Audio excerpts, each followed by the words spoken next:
Hello everyone and welcome to the Hidden Lives of Writers. I'm Fiona Snyckers and I'm joined by my co-host Gail Schimmel. Hello Fiona. Hi Gail, can you tell us how your writing week has been? Yes, I can. I took a moment there to gather my thoughts about how my writing week has been. We are busy finishing off a Katie Gail Julia Bird mystery. It is Julia Bird mystery number 8. Mm-hmm. It is a book that we thought we were going to be well ahead of schedule on. We thought that we would hand it in a month early. We were whizzing away at it. And then life happened and the book is due on Monday. Wow. And it is not 100% yet. And it has been a bit of a race and a bit of a trying to get the corrections in, trying to, with a mystery book, with a crime thing, even when it's cozy crime, the bringing the pieces together is difficult, the making sure you've got no mad plot things that went nowhere. And between Kate and my brain, there's always a plot thing that went nowhere. So it's been quite a challenging week, but we emailed our editor and said, could we have another week? Mm-hmm. And she said, that's no problem, but then I need a synopsis of the book. Ooh. And finishing the book seemed an easier option than writing a synopsis of the book. I 100% get that. I absolutely hate that. When an editor or an agent asks you for a synopsis and a chapter breakdown, and it's the worst thing I can think of. I don't know why. The worst thing. So we will be handing in the fully done book rather than any synopsis nonsense. What about you, Fiona? What have you been up to? Well, the manuscript that was in a drawer awaiting rewriting is still in that drawer. I'm leaving it there. I'm managing to resist tinkering with it at this stage. And in the meantime, I've been trying to get on with some academic writing, which is a muscle that I really haven't flexed in many, many years. And it turns out it's not quite the muscle that it used to be. As a writer of fiction, you can put anything on the page without explanation. And as an academic writer, you need to back up and be able to support everything that you say. So there's no just putting things on the page willy-nilly. You need to have a source for it. You need to have a justification for it. And I'm finding that rather challenging. You can't just make up the end. No, unfortunately not. So it's a completely different form of writing. I don't like it nearly as much, but it is kind of fun just to try and build that up again. I'll take your word for it, but not enough that I will ever do it again in my life if I can help it. Fiona, what have you been reading, watching, consuming? So in the process of my academic writing, I've gone back to revisit Nadine Gordimer, who is someone that I read many years ago and admired greatly. I read her kind of greatest hits, not everything she'd ever written, but her greatest hits. And I've gone back to 2012 to read the book No Time Like the Present, which was the last completed novel that she ever had published. Okay. And it's a weird kind of time warp because she's presenting it as quite a novel situation, a mixed race couple. The husband is white, the wife is black, and they're settling into the suburbs, experiencing this new South Africa as a mixed race couple. And the whole situation is presented as quite novel and unusual, which of course nowadays it isn't. It's pretty commonplace. And the new South Africa that she was reflecting is no longer new and it's no longer the same. 2012 was now 13 years ago.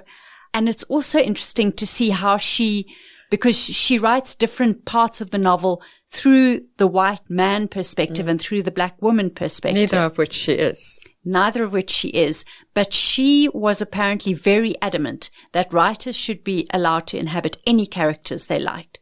So I thought, okay, Nadine, let's go back and see how you actually did that. How well did you do it?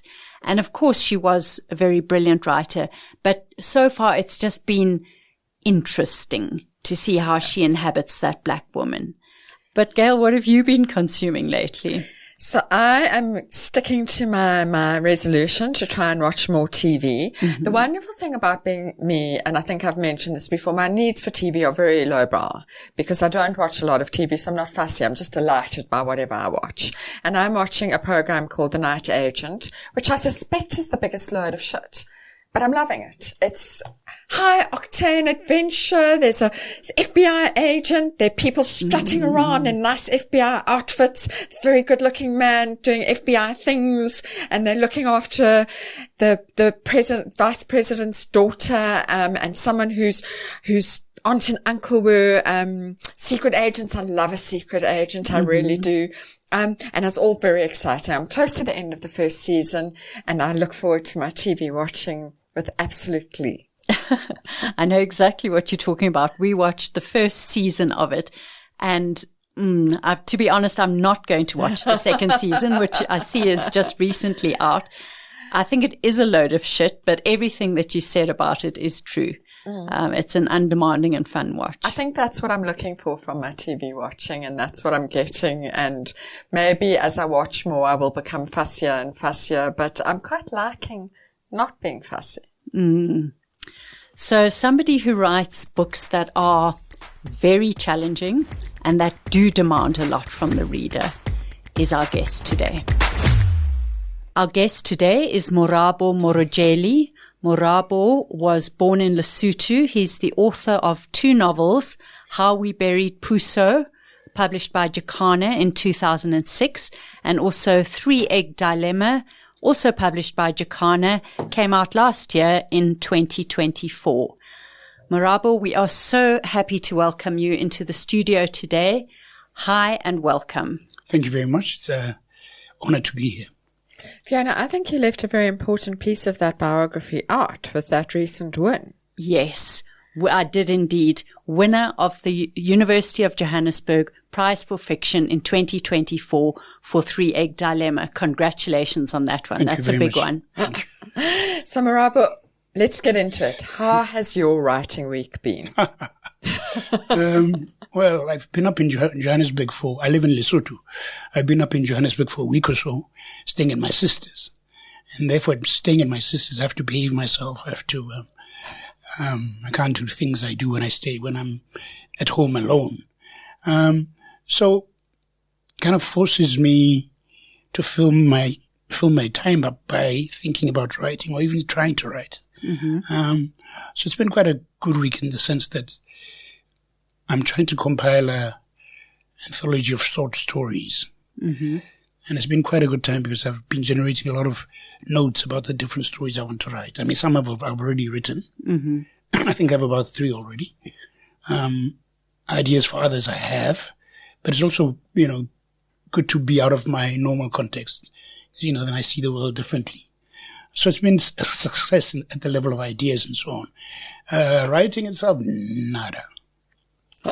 So when you are deep in a writing project and you're at your most productive, what does that process look like on a daily basis? Well, for me, Hemingway said, write drunk and edit sober. And so my normal experiences where I live is that there's a working man's pub up the road. And when I could still breathe normally, in the evenings I'd take a walk up this hill, join these working men. And by working men, I mean, taxi drivers and policemen. But the interesting thing about being in this relatively poor part of town, not far from where I live, is their stories. Every evening when we meet, there'll be stories, and we wouldn't segregate each other, into groups or people sitting in one corner, another group. Basically, we'd all be in one space, and we'd all be telling what stories. And very often it's about, people's experiences of the day. And that for me was inspiring. In addition, I think being in a context where there's a lot of poverty, especially in summer, when the sun goes down quite late, you'd see children walking by who are always glorious. You'd see herdsmen with their cows. You'd see mad people. And therefore, it's a very colorful environment. And then, after a few drinks, I'd walk back home. And somehow I think a combination of what I'd experienced in talking to these people, seeing these people, And of course, the few beers I'd had would inspire me. So most often I would write at night, uncork a bottle of wine and sit there and write. And then, of course, the next day I'd look at it, and very often it's a lot of rubbish. You've taken Hemingway very seriously. But sometimes it'd be really strangely poetic. And partly because, and so it'd just be editing and tidying up. And that was my excuse to go to the pub, of course. A brilliant excuse. I'm quite interested in this, and I want to unpack it, because I want to ask you, do you think that you could write sober and possibly edit drunk? Yes. Yes, I could. I mean, for example, this last book of my 3-Egg Dilemma, I was ill and I was up here in Johannesburg and I was living with my sister. And so the last parts of it, I wrote at my sister's place, and I was very sober. You have to behave when you're there. Very sober. So yes, I think I can. And it was a very rigorous process. I had a number of editors, very good editors, and we sat there and we would talk by telephone and go page by page by page by page and almost word by word. So it was a great process. Regarding editing, I read that you said that specifically for this last project, your 3-Egg Dilemma, you wanted to be edited by a black editor. And you explained how there was just something in the black experience that you wanted the editor to have and to share with you. Can you unpack that a bit for us? Did you get what you wanted? Was the experience everything you hoped for?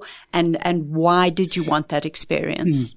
Yes, I did really, because I think the reality of who we are and so on means that some people will have access to things, places, ideas, and so on and so forth, and therefore a closer connection. But that's not to say that a white person couldn't or shouldn't edit a black person's writing and vice versa. So that, because in the end, I mean, I had 3 editors, one black, one Indian from India. From India. And one white woman, Maggie from Jakarta, the South. Bridget. And it was really interesting because Bridget would comment on something, and the woman from India, and I think perhaps there's a resonance, or, that sort of fact of being relatively poor and developing, underdeveloped countries. But the woman from India would understand something which maybe Bridget wouldn't. And so, on a number of occasions, the Indian woman, who I love very much, would cancel Bridget.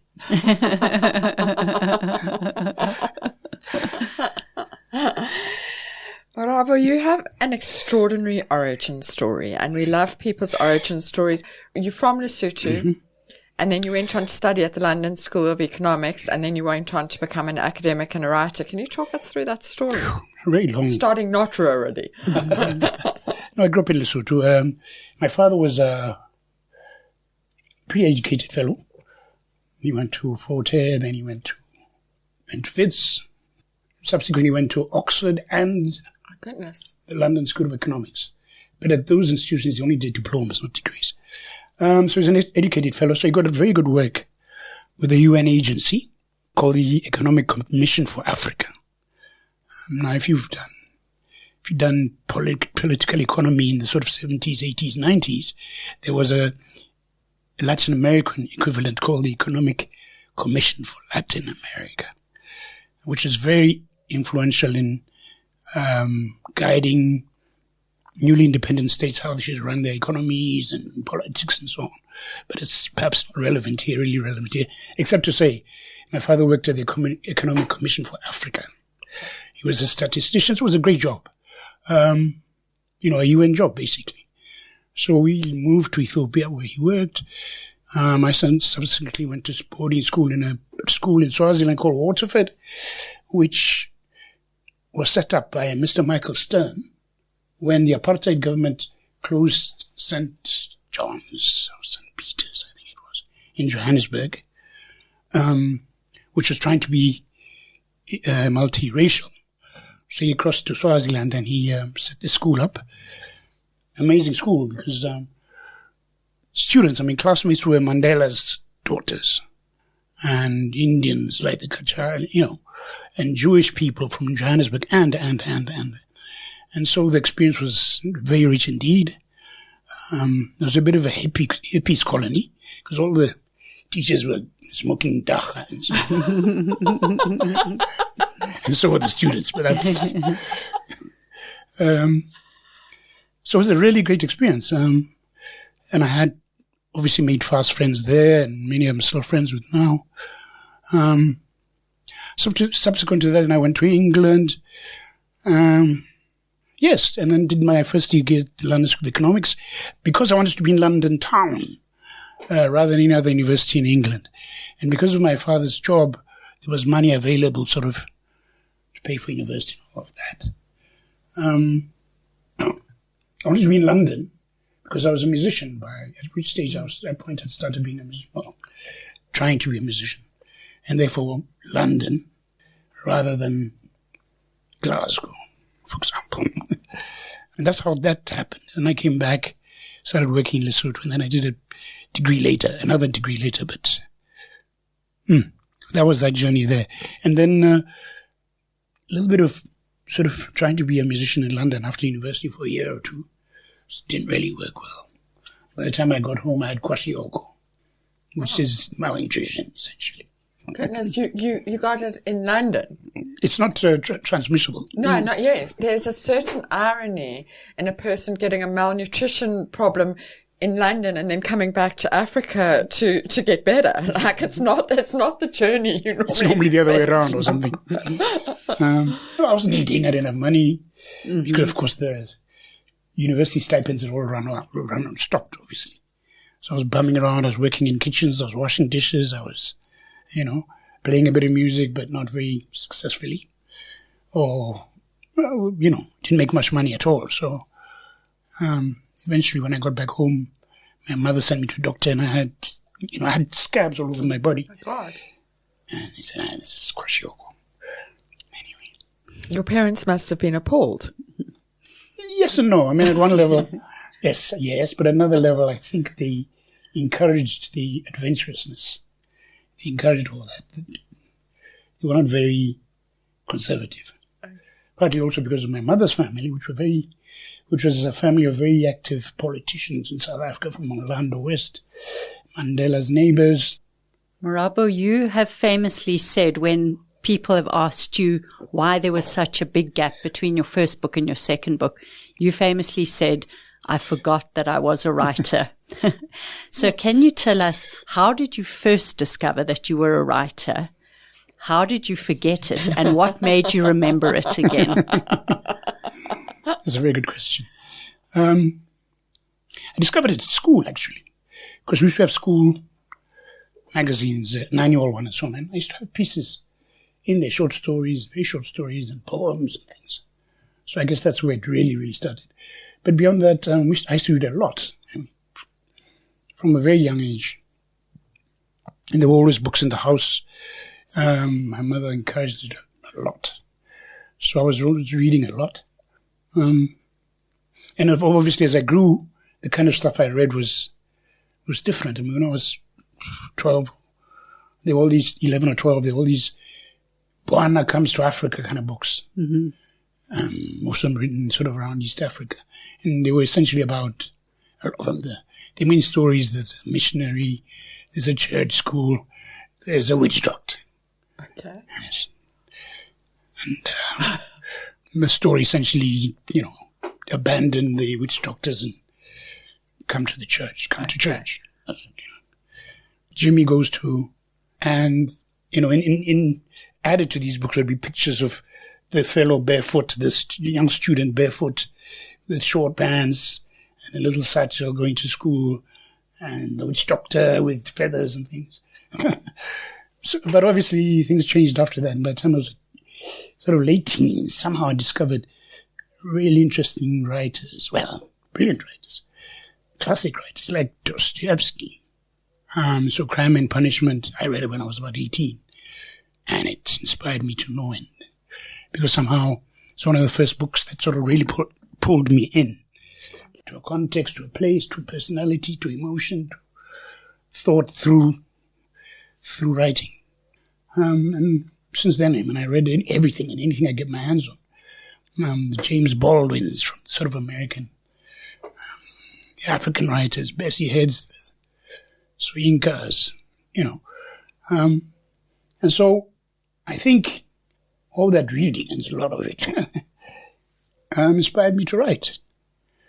And so the first book was an attempt to describe somehow that as black people, we hadn't just emerged out of the ether at the end of apartheid.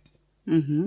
That we had histories, we had traditions, we have achievements in both worlds. And then why did you forget you were a writer? No, why did I forget I was a writer? And what made you remember That's a good question. for Three-Egg Dilemma?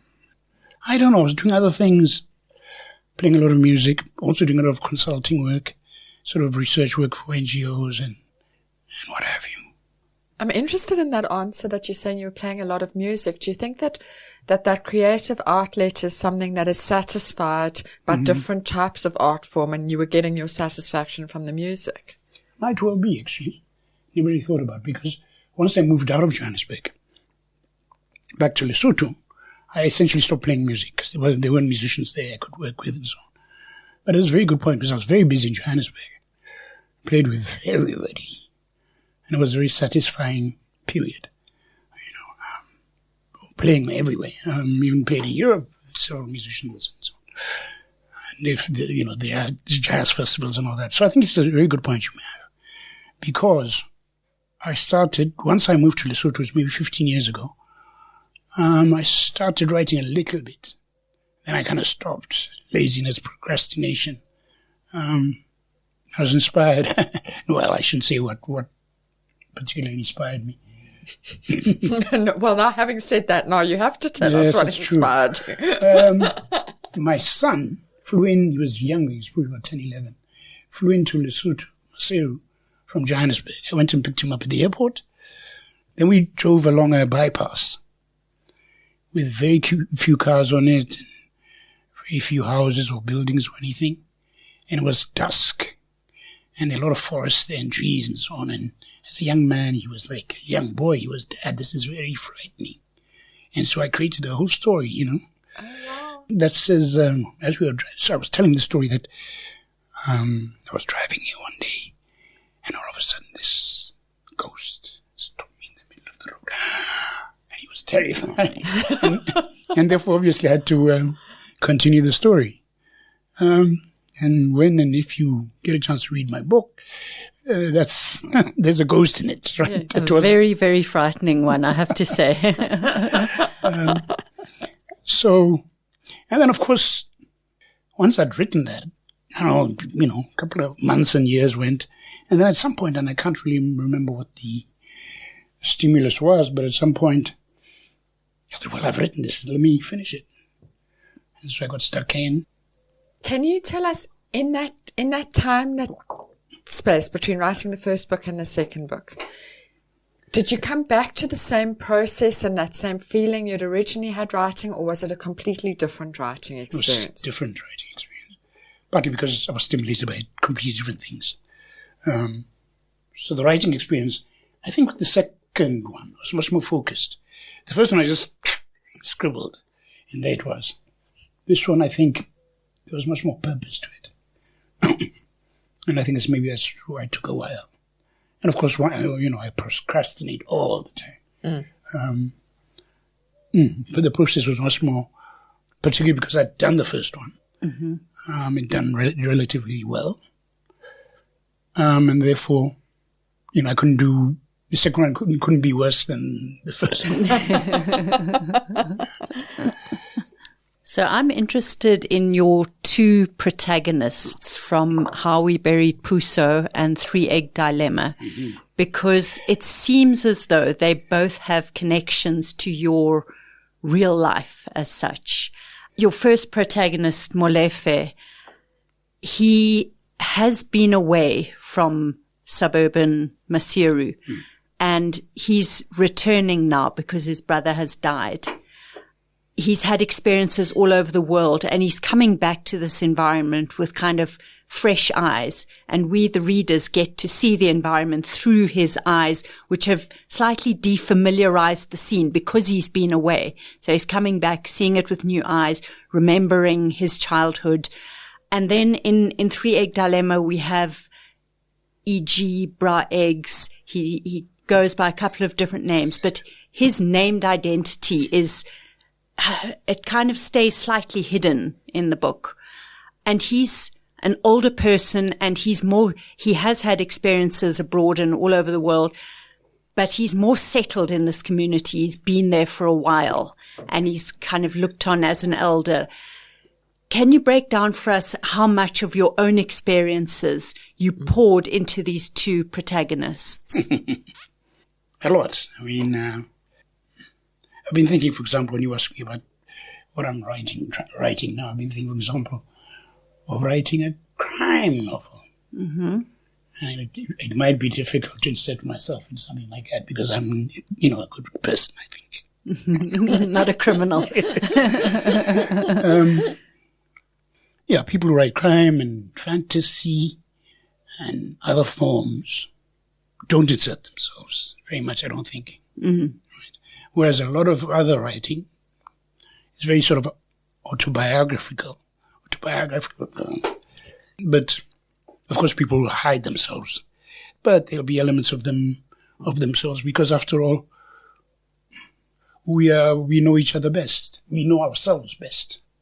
Right? Mm. We know character. Who do you know? You know your own character more than anybody else's. Mm-hmm.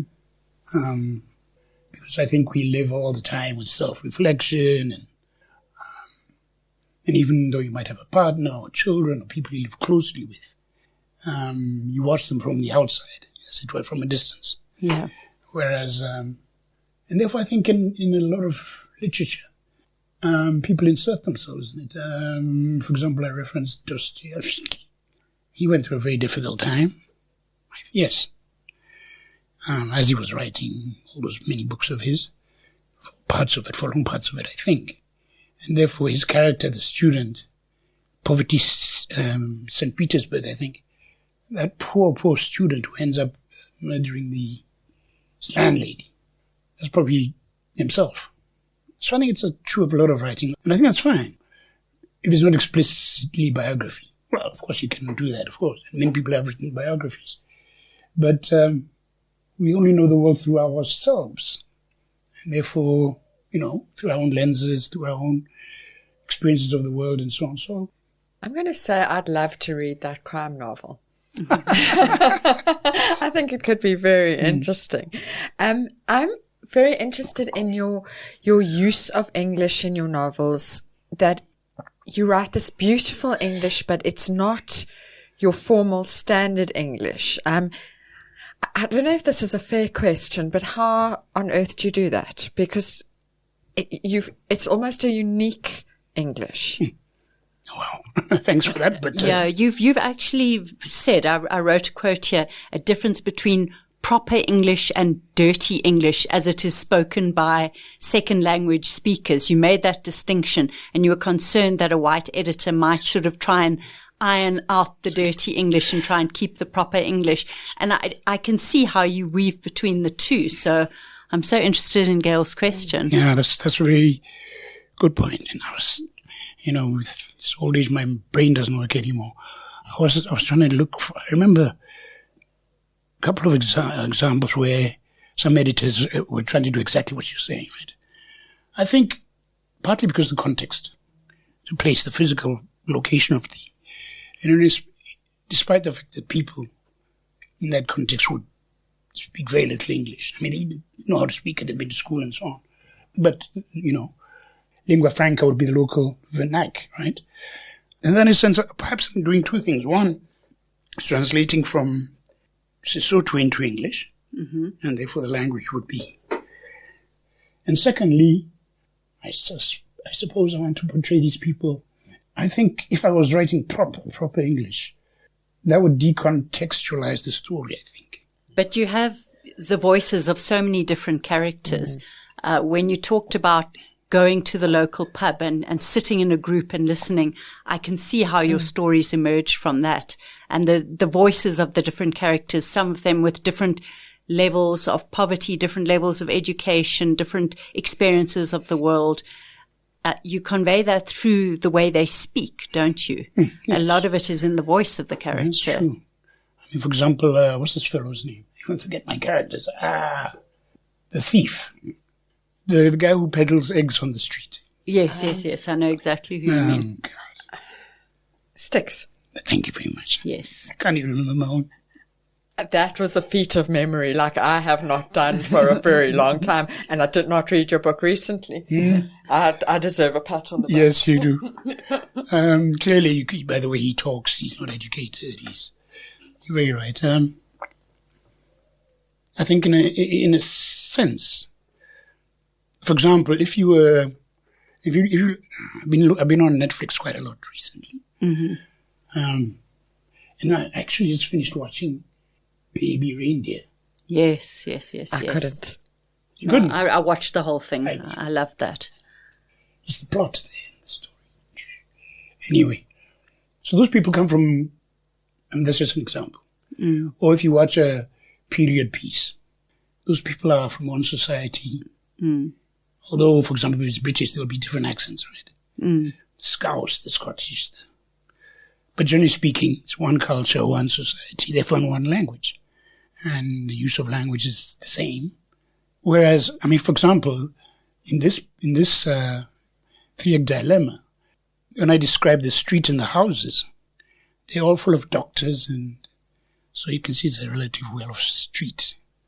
It's paved. It's got, but at the end, there's a shebeen. Yes, and therefore some of the characters, most of the people there are working people, but one or two won't be. Remember there were Tacha smoking boys outside in the yard, and they will have a completely different language and so on. And I think it's because of the context, I think, or the setting of the book. Therefore, it allows for that. For example, I really enjoyed writing about the soldier. That soldier, the slightly very mad soldier. Because even they had to find his language. And I think that's the fun about writing, is that for each character you need to find who they are, obviously. And therefore how they speak, what they say, which can be difficult sometimes. And how to close a circle so that every character is complete, it's not contradictory of him or herself, and stuff like that.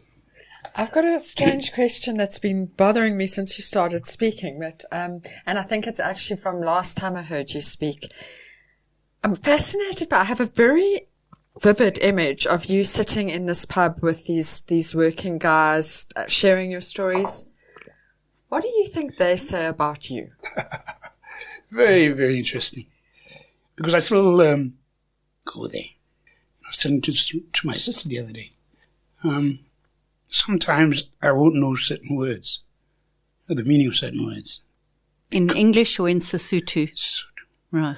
Because there's a beautiful expression in Sesotho that somebody can't speak Sesotho very well. It's because they didn't learn it at the breast. Right. And so I'm not so bad. I mean, my sisters, my other brothers and sisters, ooh, my God. In a sense, I'm lucky because I've been there longer. And over time, obviously, but they do ask me, where are you? Where did you go? Where did you grow up? And questions like that, because I won't know what a thing is. When they ask me, do you know what that is? Often I would just start coughing.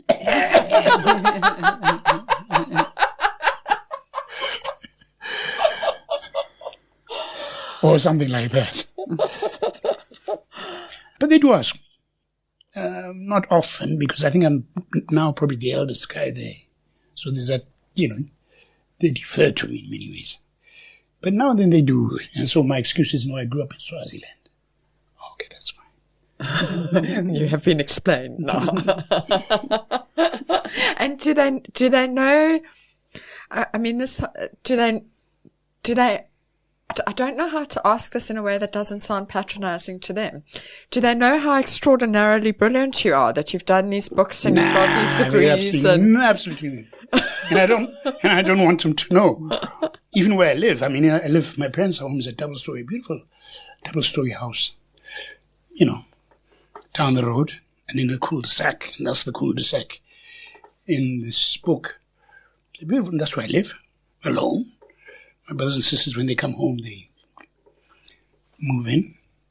And so they're always like, hey, two of them once came to my house unannounced. I didn't let them in. I just went out, talked to them outside, told them to bugger off, essentially.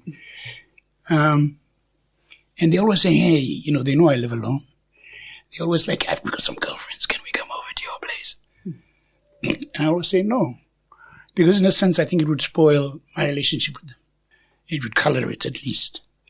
Because they say, oh my God, do you read all these books? Have you read them all? What? You know what I mean? There'll be people say, I don't think they've read the books in school, high school. So in a sense, and I'm not sure if our relationship would be the same after that. Yeah. They say, this guy, he's slumming. Yeah. Would I be slumming? Would they consider that I'm slumming, that I don't know. But I think it would spoil our relationship. So I want them just, I want us to be equal. To be equals. I don't want to be in any ways to be superior over them, or for them to feel inferior. Although, when they're broke, they do ask me for drinks, for beer. And some lady, an old lady, she said, buy me a beer. You always have money. Because some of them, middle of the month, they have to stop drinking. Run out of money. I wanted to ask, because now you've touched on it, the ghost in your book, who's a kind of ghost, but is also corporeal, almost like a zombie kind of character. It's always a decision to introduce that element into one's manuscript, to bring in some kind of supernatural element. What role do you, I've got an idea of what role that ghost plays in the book, but what role do you see it as playing in the book? Or is it something you want the reader to work out for themselves? I wish I knew. I think because I started with this ghost, I couldn't therefore just let it go. Yeah. I really don't know. It's interesting that there's a sense that's very evil. It's evil and all of that. Yeah. And it presages murder and so on. Comes before. For example, Zulu Boy comes in, kills everybody. Also, I think the ghost forces reflection on a number of people. Of course, on the main character, and then on the young woman. Because she has a relationship with the ghost. But she's not afraid of it. So I'm not actually really sure. And what do you think? I saw the ghost as, almost in Freudian terms, you could see it as the id of the main character, and reflecting an aspect of himself back at the main character that he doesn't want to look at too closely. He wants to look away from that side of himself. That might just be a way of looking at it. Very interesting. I think you might be right. I like the way you're open to new ideas about your own work. Because, in writing, you're conscious when you write, but you don't often or always ascribe meaning to things. And you don't write them purposefully to say this is going to represent that. Oh, you know what I mean? Yeah. As writers, we generate some meaning in our books, but then the readers generate the rest of the meaning. It's a kind of co-generation process. Co-writing almost, you could call it. Yeah, yeah. No, you're very right. Did you plot the two books differently? And when you were writing the second novel, did you feel as though, I've done this before, I know where it's going? Because your books are incredibly dense and incredibly filled with anecdote and story. Do you plot in advance, or do you find the direction of the book as you're writing it? No, I absolutely don't plot in advance. I don't know where it's going. I don't know who's in it, except obviously the initial characters. I don't plot. I have no idea what's going to happen, which I enjoy. And that's why the reason, for example, when you asked what I was writing, I was thinking maybe let me try fiction. So it's something that has to be plotted. But no, absolutely no plot. Which is fine because sort of the writing takes one where it takes one. And the story itself goes where it will. As I say, I'll go to the pub, come back, and there's a night twist. And is it always there? The twist is waiting for you. You know what? You come to the page and it comes, or do you get blocked? No, it's very interesting. I don't get blocked. Once I'm writing, I don't generally get blocked and run out of ideas. No. Perhaps you write and then the story emerges rather than there's a story and therefore you write. I don't know if... And when you come to plot short stories, is that a more deliberate process? It has to be. As I say, I've got 3 already. One's I hope I haven't lost them. My laptop crashed. But I normally email stuff to myself. Yes, one is about a guy I hired to work in the garden, only discovered that he was stark, craving mad, to the point that I had 2 very beautiful black and white sheepdogs. What are they called? Sheepdogs. Black and white ones. They were very old. Border collies. They were very old, and therefore, one day I came home and they were not there anymore. I asked him, where are the dogs? Eventually I had to get rid of him. Took him to the mental home and came back. I mean, it's a long, quite a harrowing story. Took him to the mental hospital. He came back, worked, and I said, nah. And I didn't have money to pay him off. Eventually, when I got money, I said, okay, yeah, you can leave now. He left. I went into his room. It was, like mad. People were seriously psychotic. It was just, wow. Never seen anything like that. What a mess. To the point that at one stage, he saw rats running around near his rooms. So I asked the domestic worker, what's happened with the rats? And she said, no, because I asked her to clean up, And obviously I had to pay her more. What's with the rats? He said this guy had a box full of used diapers in his room. Oy. Yes, absolutely. So anyway, eventually I got another guy to work in the garden. He was digging the flower beds and he found the dogs. Oh my God. Oh my goodness. And I was very fortunate last year in around June. Because of this book, the publishers got me to participate in the Cane Prize workshop.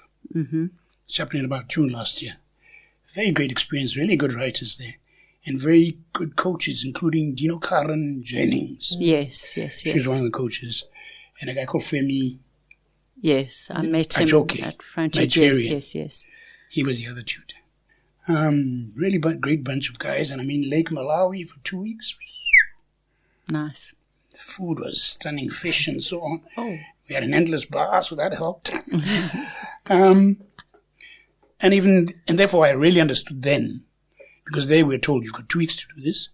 Whereas when I write normally, I don't have deadlines normally.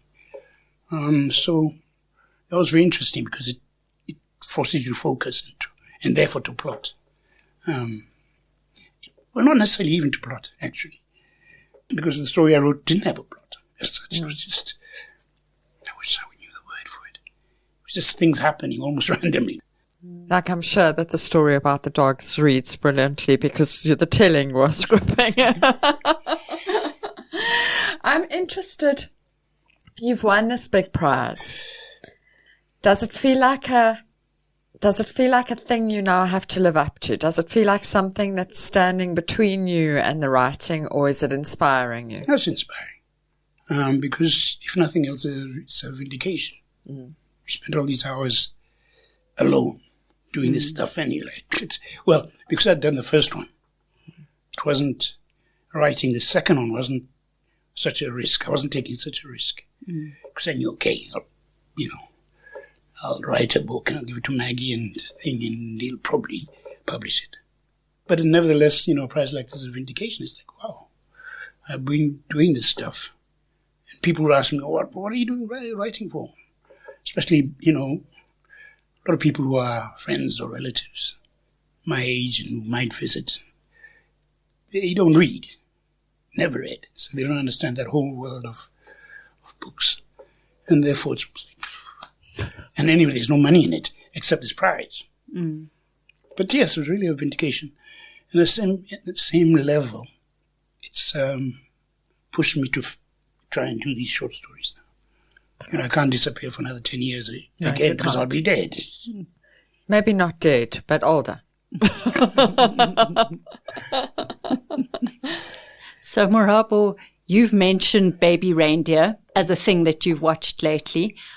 What else, what are you reading at the moment that's made an impression on you? What are you listening to? What are you watching?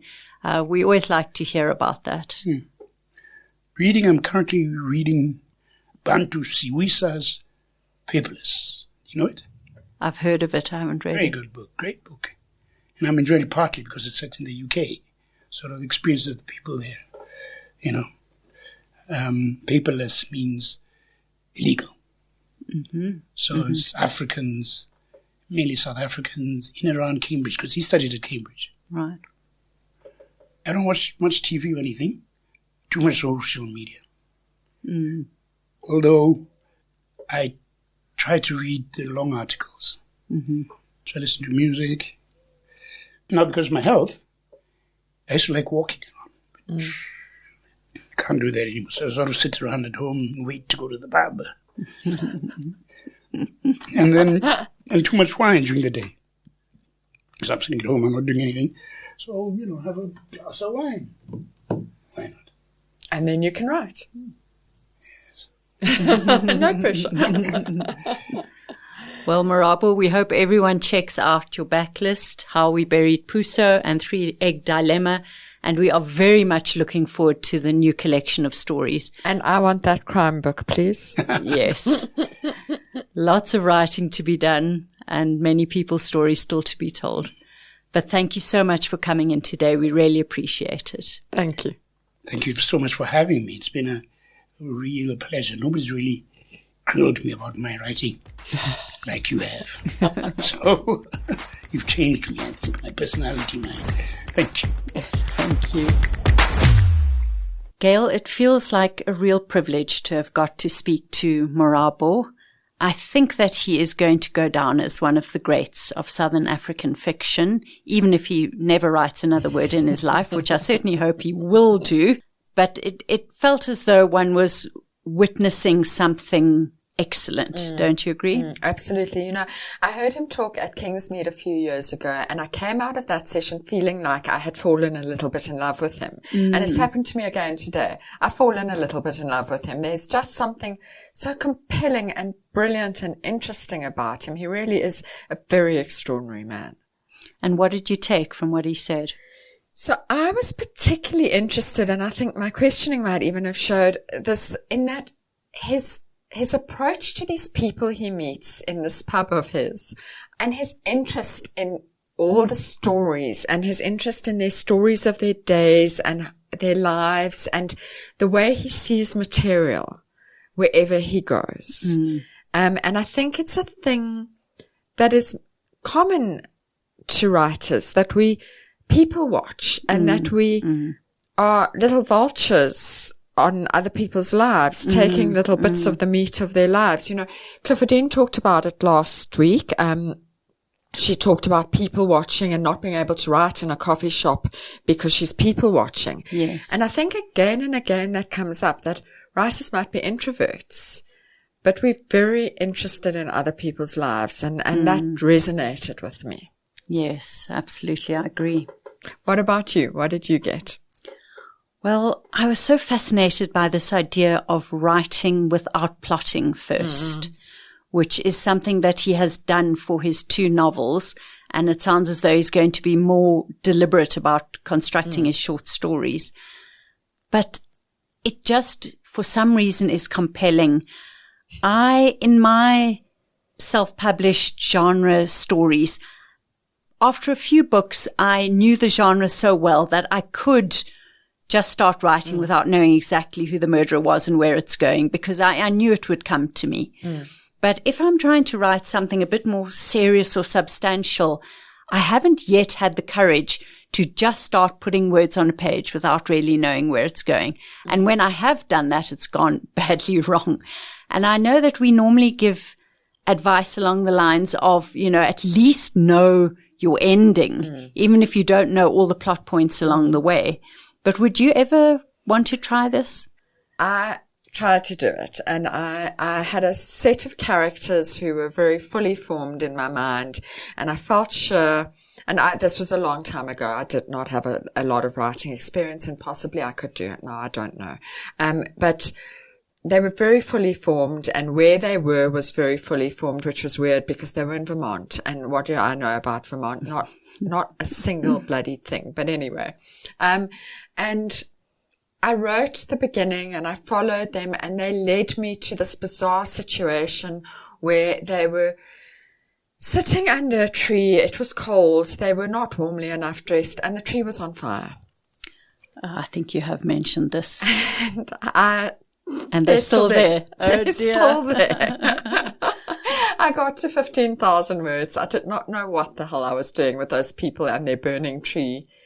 And that laptop has been stolen, so we will never find out what happens to them, because I also now can't remember how they got under the tree in the first place. Mm-hmm. It did not work for me, and it frightened the living daylights out of me. But maybe with more experience we could, but I don't know. I think everyone is essentially a plotter or a pantser, and if you're not the one, you can't be that one. If that terribly worded sentence makes sense.